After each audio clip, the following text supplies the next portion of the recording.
अरमान की कुंडली देखकर पंडित जी की चेतावनी ने उसके होश उड़ा दिए। जी हाँ दोस्तों, यह रिश्ता क्या कहलाता है कि कहानी अब उस मोड़ पर पहुंच चुकी है जहां भावनाओं की उलझने, नियति के इशारे और रिश्तों की सच्चाई एक दूसरे से टकराने वाली है। माउंट आबू की शांत वादियों में, जहां एक ओर अरमान और गीतांजलि की सगाई हो चुकी है, वहीं दूसरी ओर एक छिपा हुआ तूफान धीरे धीरे दस्तक दे रहा है। जैसे ही सगाई का उत्सव समाप्त होता है, घर में शादी की तैयारियां शुरू हो जाती हैं। इस उत्सव भरे माहौल में कोई नहीं जानता कि किस्मत अब एक नया खेल खेलने जा रही है। उधर उदयपुर में बैठी अभीरा अपने टूटे हुए दिल को समेटते हुए एक बड़ा फैसला ले चुकी है। वह अपने और अरमान के रिश्ते को पूरी तरह खत्म करने का मन बना चुकी है और साइन किए हुए तलाक के कागजात अरमान के नए पते पर भेज देती है। उसे अब यकीन हो गया है कि अरमान अपनी जिंदगी में आगे बढ़ चुका है और अब उसके रास्ते में वह कभी नहीं आएगी। लेकिन जब ये कागज अरमान के हाथ में पहुंचते हैं, तो वह पल भर के लिए सन्न रह जाता है। उसके मन में सवाल उठता है कि अभीरा को उसका नया पता कैसे मिला। क्या वह अब भी उससे जुड़ी हुई है? क्या यह तलाक उसका सचमुच का फैसला है या सिर्फ एक भावनात्मक प्रतिक्रिया? इन सवालों से घिरे अरमान के चारों ओर हलचल मच जाती है। मगर वह इन बातों को खुद तक सीमित रखते हुए शादी की तैयारियों में लग जाता है। माहिरा अब पहले से बेहतर हो चुकी है और परिवार इस खुशी में डूबा है कि अरमान को जीवन साथी मिलने जा रहा है।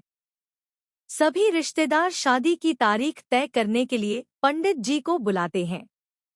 जैसे ही पंडित जी मंडप में प्रवेश करते हैं, माहौल धार्मिक आभा से भर जाता है।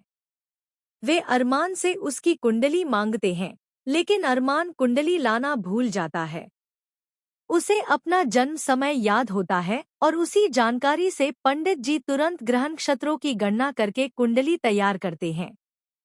लेकिन जैसे ही वे उसमें कुछ विशेष योग देखते हैं, उनके चेहरे की रंगत बदल जाती है। वे कुछ पल के लिए शांत हो जाते हैं और गंभीरता से अरमान की ओर देखते हैं। इसी बीच दादू का फोन आता है और अरमान बाहर बात करने चला जाता है। पंडित जी उसे अलग कोने में बुलाते हैं और धीमे स्वर में कहते हैं, बेटा, तुम्हारी कुंडली कहती है कि तुम्हारी शादी पहले ही 2 बार हो चुकी है। यह सुनकर अरमान हक्का बक्का रह जाता है। वह विस्मित होकर पूछता है, 2 बार? लेकिन कैसे? पंडित जी समझाते हैं, दोनों ही बार एक ही लड़की से।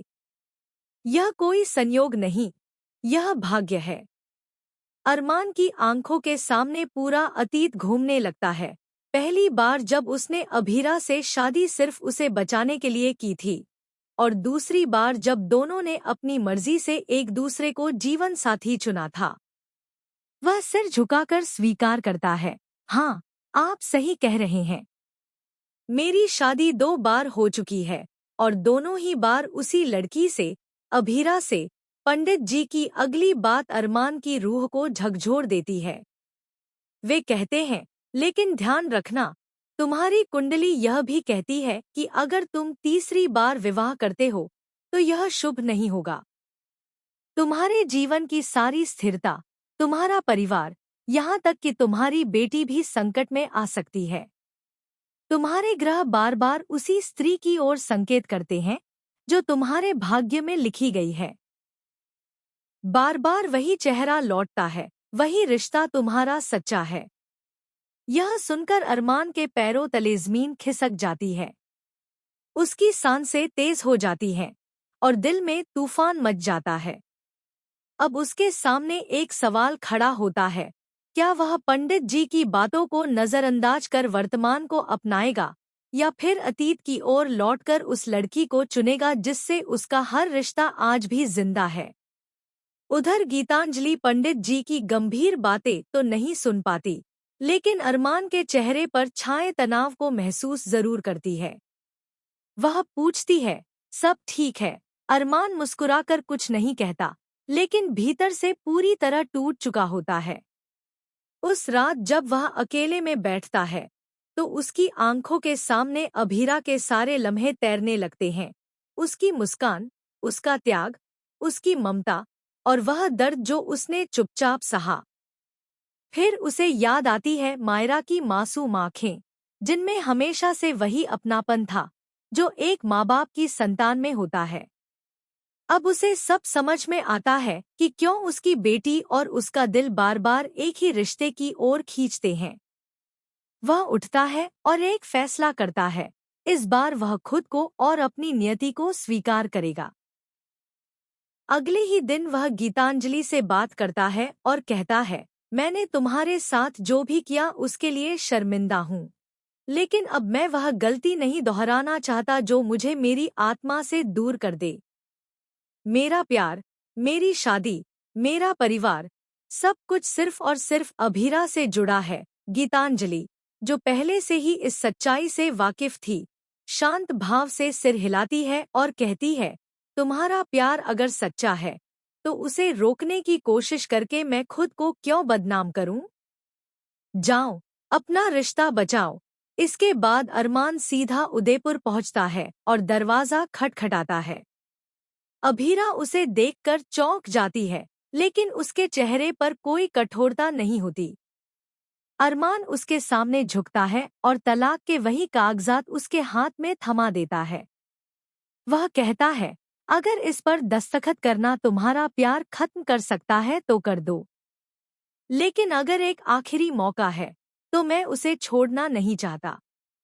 मैं अपनी नियति से भागना नहीं चाहता, क्योंकि मेरी कुंडली, मेरा दिल और मेरी बेटी सब कहते हैं कि मेरा रिश्ता सिर्फ तुमसे है। अभीरा की आंखें भर आती हैं।